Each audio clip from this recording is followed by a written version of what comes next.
Hello दोस्तों, आप सभी का मेरे चैनल नैन्सी शुभम ऑफिशियल में बहुत बहुत स्वागत करती हूँ। मैं आज की इस वीडियो में मैं आपको सुनाने जा रही हूँ 28 सितंबर को आने वाली इंदिरा एकादशी व्रत की पौराणिक कथा व कहानी। अपार धन सुख देने वाली, सभी पापों से मुक्ति दिलाने वाली कथा है ये। आइए सुनते हैं कथा। धर्मराज युधिष्ठिर कहने लगे कि हे भगवान, मैंने भाद्रपद शुक्ल एकादशी अर्थात पाप एकादशी का सविस्तार वर्णन किया। अब आप कृपा करके मुझे आश्विन माह के कृष्ण पक्ष की एकादशी के विषय में भी बतलाइए। इस एकादशी का क्या नाम है तथा इसके व्रत का क्या विधान है? इसका व्रत करने से किस फल की प्राप्ति होती है? भगवान श्री कृष्ण कहने लगे कि आश्विन कृष्ण एकादशी का नाम इंदिरा एकादशी है। यह एकादशी पापों को नष्ट करने वाली तथा पितरों को अधोगति से मुक्ति देने वाली होती है।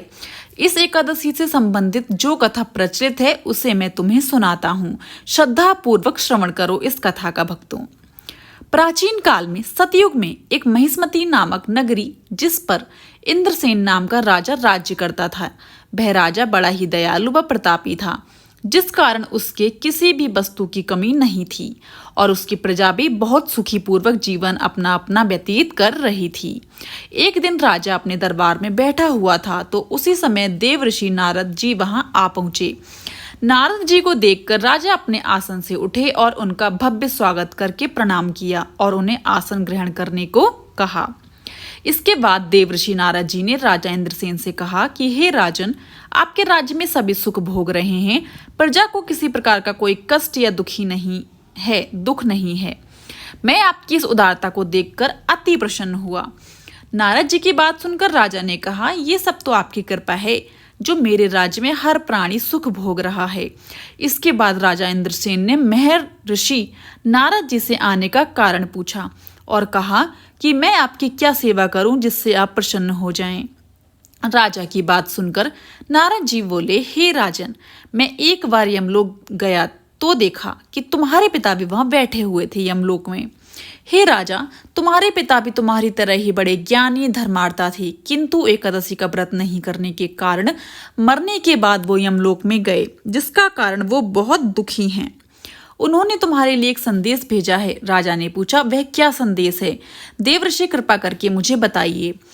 आपके पिता ने कहा है, हे देवर्षि, आप मेरे पुत्र इंद्रसेन से, जो इस समय पृथ्वी पर महिष्मती नामक नगरी का राजा है, उसके पास जाना और कहना कि मैंने पूर्व जन्म में कुछ बुरे कर्म किए हैं जिससे मुझे ये लोक मिला है। यदि मेरा पुत्र मेरे लिए आश्विन माह की कृष्ण पक्ष में आने वाली इंदिरा एकादशी का व्रत पूरे विधि विधान व श्रद्धा पूर्वक करेगा तो मुझे इस लोक से मुक्ति मिल जाएगी, जिसके बाद मैं स्वर्ग लोक में वास करूंगा। यह सुनकर राजा ने देवर्षि नारद जी से पूछा कि कृपा करके आप मुझे इस इंदिरा एकादशी व्रत का विधान बताएं जिससे मेरे पिताजी को स्वर्ग लोक प्राप्त हो जाए।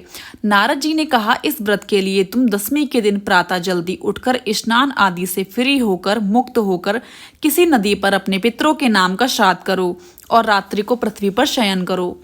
जिसके बाद एकादशी वाले दिन प्रातः काल जल्दी उठकर सूर्य भगवान को पानी चढ़ाने के एक लोटे में जल, धूप, दीप, पुष्प आदि डालकर भगवान विष्णु जी को चढ़ाएं और इस व्रत का संकल्प लें। मैं आज पूरे दिन व्रत निराहार करूंगा और सभी भोगों का त्याग करूंगा। इंदिरा एकादशी व्रत की सभी विधि बताने के बाद नारद जी वहां से चले गए और कुछ दिनों के बाद इंदिरा एकादशी आई। राजा ने इस एकादशी का व्रत किया और पूरे विधि विधान से श्रद्धा भाव से पूजा व अर्चना की और अपने पिता के नाम का श्राद्ध किया तथा दूसरे दिन ब्राह्मणों को भोजन करवाकर दान दक्षिणा देकर उन्हें विदा किया। उसके बाद स्वयं ने भी भोजन किया।